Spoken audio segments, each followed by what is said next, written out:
The Epstein Files in Ethiopia, when a pedophile's shadow falls on the Horn of Africa. From Ethiopian Tribune by E. Frashie, February 2026. An investigation into how Jeffrey Epstein's tentacles reach Ethiopia, and what it reveals about power, complicity, and the global reckoning with sexual predation. In the grand tradition of British scandals involving the powerful and the predatory, the Jeffrey Epstein affair has proven to be the gift that keeps on giving, or rather, taking. As the U.S. Department of Justice released millions of documents related to the convicted sex trafficker and financier, Britons watched with grim familiarity as two of their own, Lord Peter Mandelson and Prince Andrew, found themselves ensnared in the lengthening shadow of Epstein's crimes. For Ethiopians and East Africans, however, the revelations have taken on a peculiar local dimension.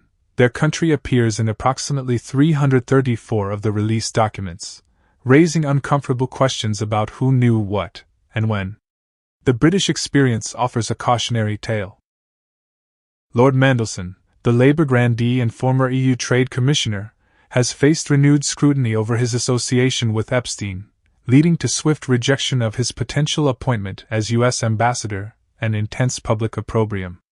Prince Andrew, the Duke of York, has become a pariah within his own family, stripped of royal duties and forced to settle a civil sexual abuse case brought by Virginia Giuffre for a reported £12 million. Both men's falls from grace illustrate a crucial shift in public tolerance. Proximity to a convicted pedophile is no longer merely unfortunate, it is damning.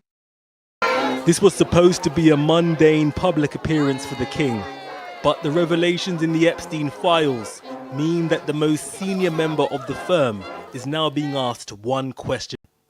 Charles, how long have you known about Andrew and Epstein? The Epstein files have laid bare the deep personal relationship between the paedophile and the prince. Today, the disclosures showing the former duke sharing confidential state information is now under police consideration for alleged misconduct in a public office. In this email, documents the former prince obtained in his official capacity as trade envoy was immediately shared with Jeffrey Epstein. Here, the former prince emails Epstein. Attached is a confidential brief produced by the Provincial Reconstruction Team in Helmand Province for international investment opportunities. For Ethiopia, a nation already grappling with internal conflicts, economic challenges, and questions of governance, the Epstein connection represents yet another unwelcome international embarrassment. But it also raises profound questions about how predators like Epstein exploited developing nations, and whether enough is being done to investigate his network in Africa. Britain's reckoning with the Epstein scandal has been particularly visceral, perhaps because it touches upon enduring anxieties about privilege, power, and pedophilia within the establishment. Lord Mandelson's association with Epstein, reportedly introduced through mutual connections in elite circles, has proven politically toxic.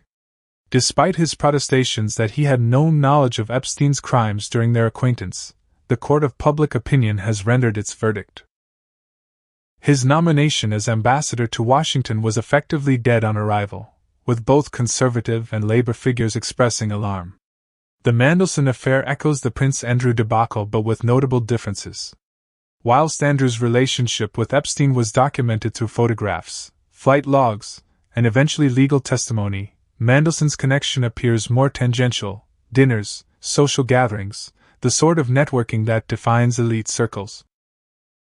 Yet in the post-Epstein era, such distinctions matter less than they once might have. The question is no longer, "Did you know?" but, "Should you have known?" And increasingly, "Why didn't you ask?" Prince Andrew's trajectory from the Queen's favorite son to virtual exile illustrates the mechanism of social rejection in real time. The now infamous BBC Newsnight interview in November 2019, in which he claimed he couldn't have been at a nightclub with Virginia Giuffre because he was at Pizza Express in Woking and suffered from a medical condition preventing him from sweating, became a masterclass in self-immolation. Public revulsion was swift and comprehensive. Corporate sponsors fled. Charities distanced themselves. The military stripped him of honorary titles. What united both men's downfalls was their association with a man whose crimes were, by 2008, a matter of public record. Epstein's initial conviction for soliciting prostitution from a minor, a sweetheart plea deal that saw him serve just 13 months, should have ended his social acceptability.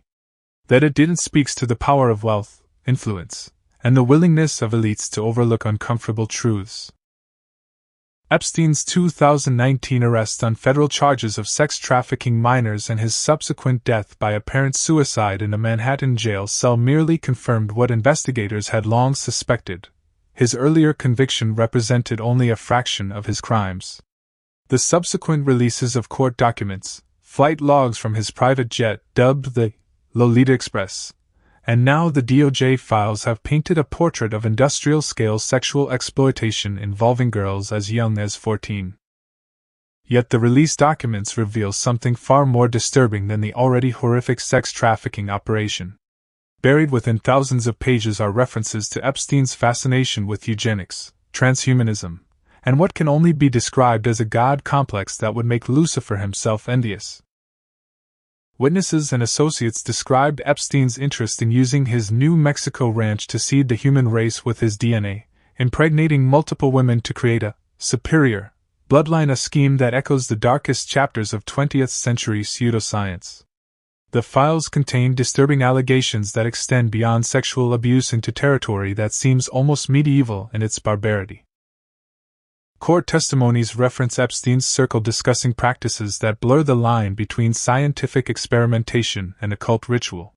One particularly harrowing account describes conversations about cellular regeneration theories and the procurement of biological materials from young victims, allegations that, whilst unproven in court, paint a portrait of a man whose depravity knew no bounds.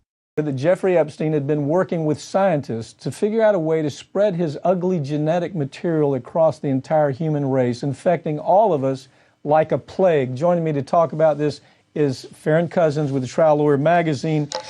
Look, we've seen this before. We saw this with Joseph Mengele in the Second World War, where he wanted the Nazi Aryan race to dominate the world. This is race purity is what he's after. And if you really drill down on what he's saying, is he wants a race that is a nation of pedophile sociopaths, because that's what he is. He's a narcissistic pedophile sociopath, probably psychopath. I mean, there's sometimes the distinction, the distinction between sociopath and the psychopath. He has a combination of the two. But tell us about this story. It's almost too crazy. Every week there's another story, and you go, okay, I'm tired of Epstein. And then you see another story. Go ahead. Yeah, this is one that really you would think is satire just from seeing the headline, but knowing this man's history, this is absolutely true. And what we found out just in the last week or so is that for the last several decades, Epstein has been working with some of the most high-profile scientists on the planet, really. I mean, Stephen Hawking among the scientists he was trying to lure into his project, but he wanted to go down to New Mexico and create what they're calling a baby ranch, and he would impregnate women that he would hold at his compound, or whatever you want to call it. It sounds like a compound to me.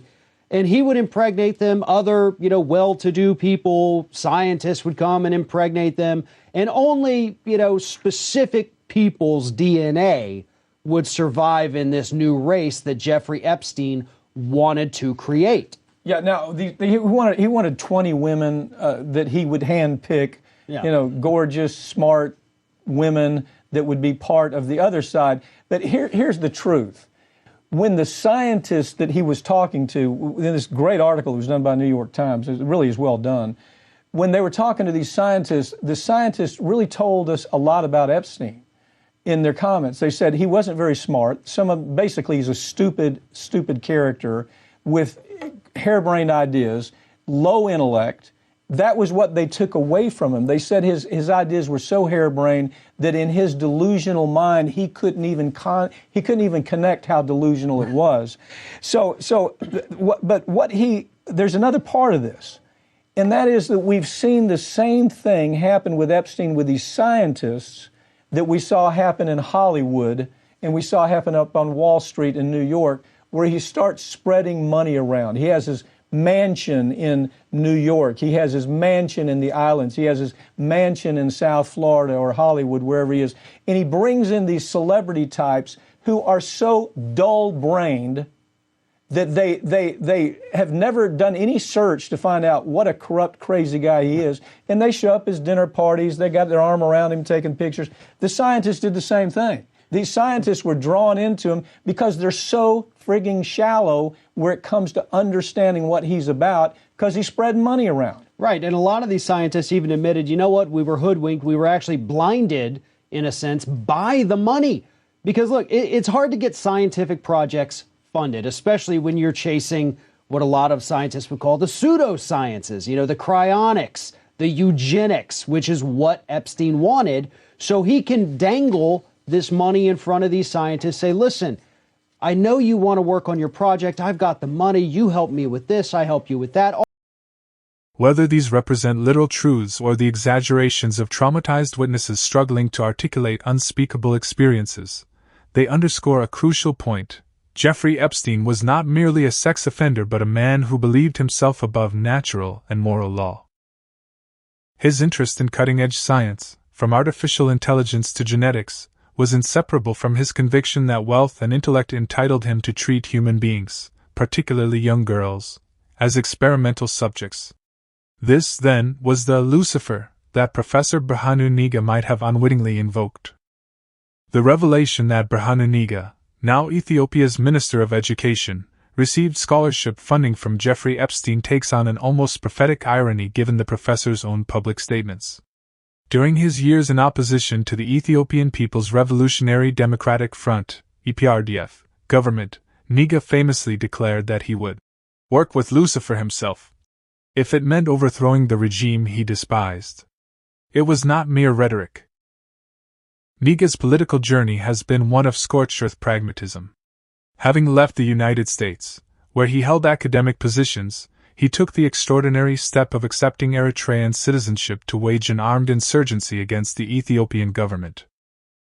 His organization, Jinbat 7, launched attacks from Eritrean territory, making common cause with one of Africa's most repressive regimes, a government that has held no elections since independence in 1993 and operates what human rights organizations have described as an open-air prison. The insurgency failed militarily but succeeded in keeping Nigha relevant.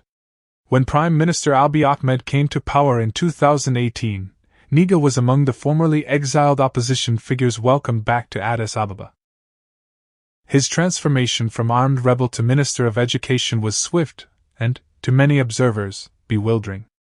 That he now oversees the education of Ethiopia's children whilst having received funding from a convicted pedophile strikes many Ethiopians as a cosmic joke and exceptionally poor taste. Nigha has maintained that he had no knowledge of Epstein's crimes when he received the scholarship funding in the early 2000s. This is plausible. Epstein's 2008 conviction came later, and his ability to maintain a veneer of respectability amongst academics was well documented. Yet the symbolic resonance remains inescapable. A man who vowed to work with Lucifer did, in fact, accept money from perhaps the closest thing to a living embodiment of evil that modern America has produced. The question now confronting Nigha and the Ethiopian government is whether historical ignorance absolves present responsibility. Should a Minister of Education, responsible for safeguarding children, remain in post whilst associated, however tangentially, with the world's most notorious child sex trafficker? The Epstein connection to Ethiopia becomes more disturbing when examined alongside recent developments in the country's digital infrastructure. According to documents circulating among civil liberties advocates and technology researchers, the Ethiopian government has harvested DNA and biometric data from approximately 5 million children as part of a digital identity program. The initiative, ostensibly designed to improve access to education and health services, has raised alarm bells amongst data protection experts. What transforms this from a concerning privacy issue into a potential Epstein connection is the funding architecture. Investigative journalists have identified links between the biometric program and funding arrangements involving entities connected to Epstein's network of technology investments. Moreover, contracts with United Arab Emirates-based businesses, some of which appear in the periphery of the Epstein files, suggest a complex web of financial relationships that demand scrutiny. The UAE connection is particularly troubling. Epstein maintained extensive business relationships in the Gulf states, where privacy laws and less stringent regulatory oversight provided convenient cover for questionable transactions. That Ethiopian government contracts for biometric data collection involving children might flow through similar channels raises urgent questions. To be clear, there is no evidence of direct Epstein involvement in Ethiopia's digital ID program, which postdates his death. But the pattern is familiar: developing nations desperate for technological advancement and foreign investment, complex funding arrangements involving offshore entities, and programs that collect sensitive biological data from vulnerable populations. These are precisely the conditions that predators like Epstein exploited. The collection of children's DNA in particular evokes Epstein's documented fascination with genetics and eugenics. His stated desire to seed the human race with his genetic material, his funding of research into human longevity and enhancement, and his connections to the transhumanist movement all suggest a man obsessed with biological manipulation on a grand scale. For 5 million Ethiopian children to have their genetic information collected and stored in databases accessible to foreign contractors recalls the darkest elements of the Epstein files. What safeguards exist to prevent this data being sold, shared, or exploited? Who has access? What purposes, beyond the stated administrative ones, might it serve? These questions acquire particular urgency given Ethiopia's political instability and history of surveillance. The EPRDF government, which Niga spent years fighting, was notorious for its extensive security apparatus. The current government under Abiy Ahmed has shown little inclination toward greater transparency or respect for privacy rights. The Tigray conflict demonstrated the willingness to use technology, including telecommunications shutdowns, as weapons of war. The majority of Ethiopian references in the released documents relate to market intelligence reports that Epstein commissioned from consultants, suggesting he had, or was considering, investments in the country. One confirmed investment was ICOG Labs, an artificial intelligence research laboratory co-founded by Ben Gortzel, a prominent AI researcher, and Genet Asefa. The emails reveal Gortzel's energetic cultivation of Epstein as a funder, with repeated assurances that the guys in Ethiopia were doing amazing things, the sort of vague enthusiasm that signals either genuine excitement or, more cynically, the massaging of a wealthy patron's ego. The ICOG Labs connection is particularly relevant because it illustrates Epstein's modus operandi in respectable society. By positioning himself as a patron of cutting-edge scientific research, he also funded Harvard University's program for evolutionary dynamics and MIT's Media Lab. Epstein purchased legitimacy.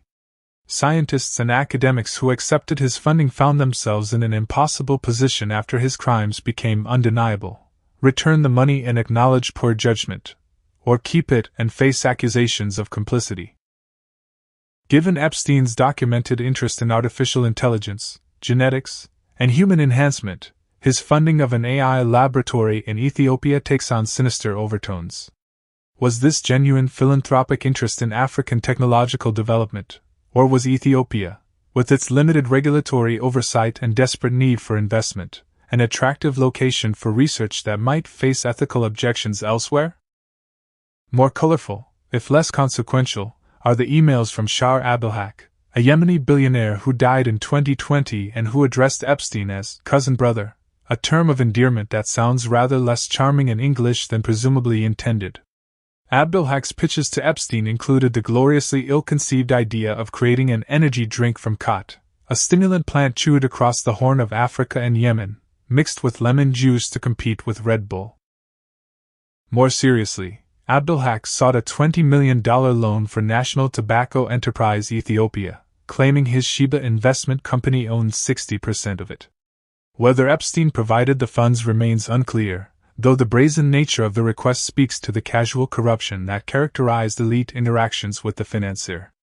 Buried in the correspondence is one email that transforms the Ethiopian connection from merely embarrassing to potentially sinister. In a message apparently sent to Abdelhak, Epstein mentioned that a good friend who runs a modeling agency believed there were interesting girls in Ethiopia. In isolation, this phrase might be innocuous. In context, an email from a convicted sex offender who trafficked underage girls internationally, it becomes chilling. The term, interesting girls, echoes the euphemistic language Epstein and his associates used to discuss recruitment of victims.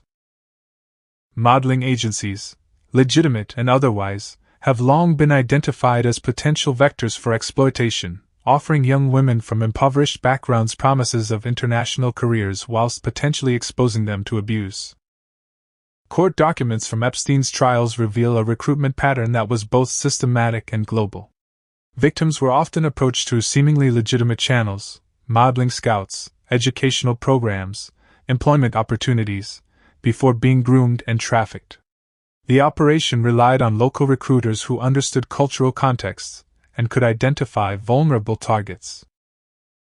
Ethiopia, with its poverty, limited opportunities for young women, and a culture where deference to wealthy foreigners remains common, would have been an ideal hunting ground. That Epstein's private jet received permission to land in Ethiopia, and that he mentioned visiting the country in correspondence with Steve Bannon, confirms he had physical presence there. There is no direct evidence in the released documents that Epstein trafficked Ethiopian girls or engaged in criminal conduct within Ethiopia. But the absence of evidence is not evidence of absence, particularly when so much of Epstein's operation was deliberately hidden. Victims have described being trafficked to numerous countries, being flown on his private jets to locations where their passports were confiscated and they were kept in conditions resembling sexual slavery. For Ethiopian law enforcement and civil society, these revelations demand investigation. If Epstein visited Ethiopia, whom did he meet? Were any young Ethiopian women recruited through his network? Did any of his associates, the modeling agency Friend, for instance, operate in the country? The reaction amongst Ethiopians and East Africans to the Epstein revelations has been complex, reflecting broader ambivalences about corruption, foreign influence, and accountability. On social media and in diaspora communities, there is genuine anger, not merely at Epstein, but at the Ethiopian individuals and institutions that enabled his presence. The revelation about Birhanu Nega has proven particularly divisive. His supporters argue that accepting scholarship funding from Epstein over 2 decades ago, before the full extent of his crimes was publicly known, represents an unfortunate association rather than complicity. His critics counter that a man who vowed to work with Lucifer cannot now claim shock at having done precisely that. The controversy has reignited broader questions about Nega's judgment and principles.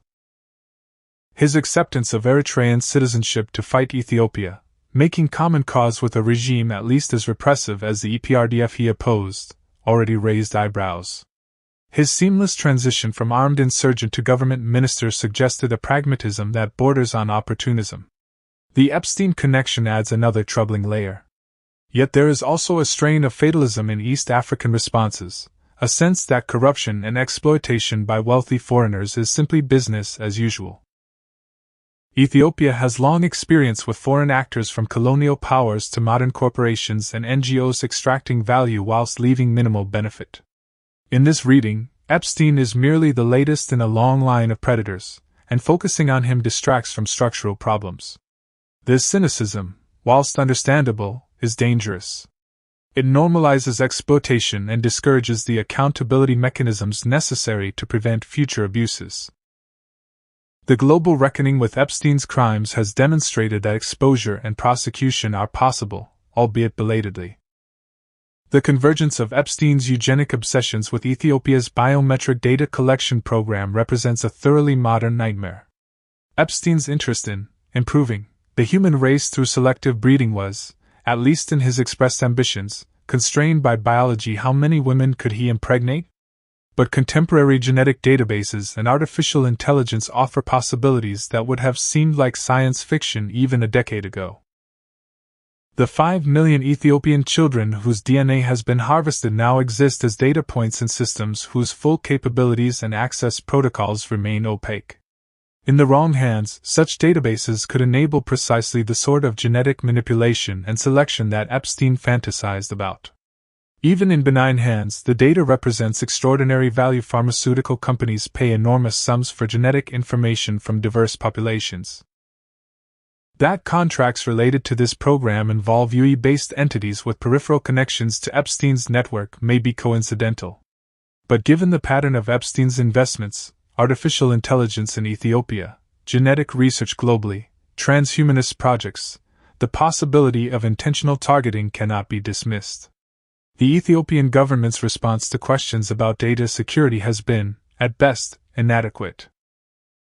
Officials tout the benefits of digital identity whilst providing few details about encryption, access controls, or international data sharing agreements. For a government that has demonstrated willingness to use technology repressively, and which employs a minister of education who received funding from a pedophile eugenicist, assurances ring hollow. What the Epstein files ultimately reveal, whether the references are to Britain, Ethiopia, or the dozens of other jurisdictions touched by his crimes, is the banality of elite evil. Epstein was not a Bond villain operating from a secret lair. He was a fixture of respectable society, funding university departments, advising the wealthy, socializing with princes and presidents. His crimes were enabled not by exotic conspiracy but by the mundane mechanisms of wealth and power. The assumption that rich men deserve privacy, the reluctance to ask awkward questions of generous donors, the willingness to overlook earlier convictions in exchange for access and funding. For Ethiopia, the lessons are particularly stark. When Professor Birhanu Nega vowed to work with Lucifer himself to achieve his political aims, he articulated a principle, that ends justify means, which is fundamentally corrupting. Whether he knowingly accepted money from a monster is less important than his demonstrated willingness to do so. That such a man now oversees the education of Ethiopia's children, whilst his government harvests their genetic data through murky international contracts, should alarm anyone concerned with child welfare. The parallels with Britain's experience are instructive. Lord Mandelson and Prince Andrew discovered that wealth, title, and power provide no immunity from public judgment when the crimes are sufficiently heinous and the associations sufficiently close. Both have been effectively exiled from polite society, their legacies permanently tarnished. Ethiopian figures connected to Epstein deserve similar scrutiny. The fact that Ethiopia is poorer than Britain, that its media infrastructure is weaker, that competing crises demand attention, none of these absolve the moral responsibility to investigate, and where appropriate, demand accountability. As more files are released and investigations continue, the full extent of Epstein's Ethiopian connections may become clearer. For now, Ethiopians are left with uncomfortable questions, partial answers, and the knowledge that their country appeared on the radar of one of history's most prolific sexual predators, a man whose interests in genetics, artificial intelligence, and young girls may have found fertile ground in a nation desperate for investment and incapable of effective oversight. If Birhanu Nega truly made a Faustian bargain, working with his Lucifer to achieve power, the devil has certainly had his due. The question now is whether Ethiopia's children will pay the price for their elders' moral compromises. With 5 million of them reduced to data points in databases connected, however tenuously, to a dead pedophile's transhumanist fantasies, the answer may already be written in code we've yet to fully decrypt. It's crazy. It's truly disturbing. I mean, absolutely disturbing. It sounds like something out of like a Bond villain. Like if you were to write this as part of a movie, people would say, no, this is ridiculous. You're going to have a billionaire who's going to go to the Virgin Islands. He's going to seek out children in order to do biomedical research, implanting things in their brains. Yeah. He was specifically trying to target a lot of the same areas that Bill Gates's philanthropy hits, not just science, but also education. And a lot of these old press releases referred to Epstein as a prominent education patron. And in the testimony, there's a particular reference Epstein makes to Africa. And he says, I do a lot of work in Africa. And he refers to Africa as fertile ground for experimentation. And so it turns out that Epstein was a major funder of this weird artificial intelligence lab being created in Ethiopia that's tied to the scientist who's overtly transhumanist that he funded extensively, named Benjamin Goertzel. Goertzel is, for example, head of Humanity Plus, formerly the World Transhumanist Association, which is an entity that Epstein funded in addition to funding Goertzel's own work. And Goertzel is also the chief scientist at Hanson Robotics, which has produced these human-like robots, the best well-known probably being Sophia, the robot that was, for example, granted citizenship by Mohammed bin Salman at a time when one of his close advisors was Jeffrey Epstein.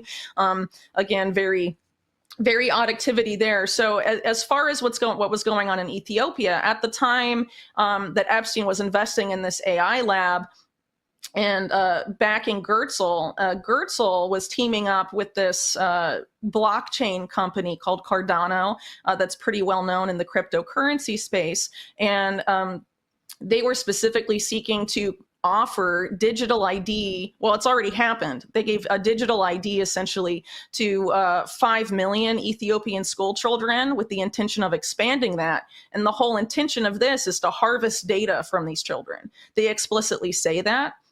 So, and even in other documents, Goertzel essentially says that this data is being used to feed, the AI that powers robots like Sophia at Hanson Robotics and stuff. So what exactly is going on here? And what are these transhumanists up to? And why are they so overtly interested in children? And what was Jeffrey Epstein, who was interested in children in numerous disturbing ways, interested in doing?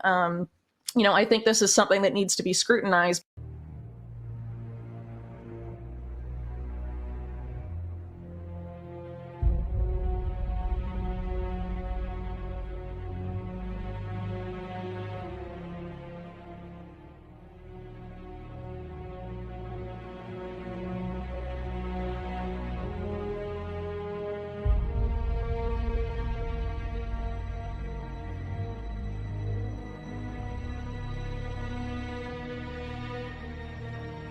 እጅግ አስደማሚ ስራ ነው። የተቋም ግንባታ ራዕይና ዲስፕሊን፣ ቪዥንና ዲስፕሊን ሲገናኙ ምን አይነት ነገር መፍጠር እንደሚችል ጥሩ ማሳያ ይመስለኛል የኢትዮጵያ አርቲፊሻል ኢንተሊጀንስ።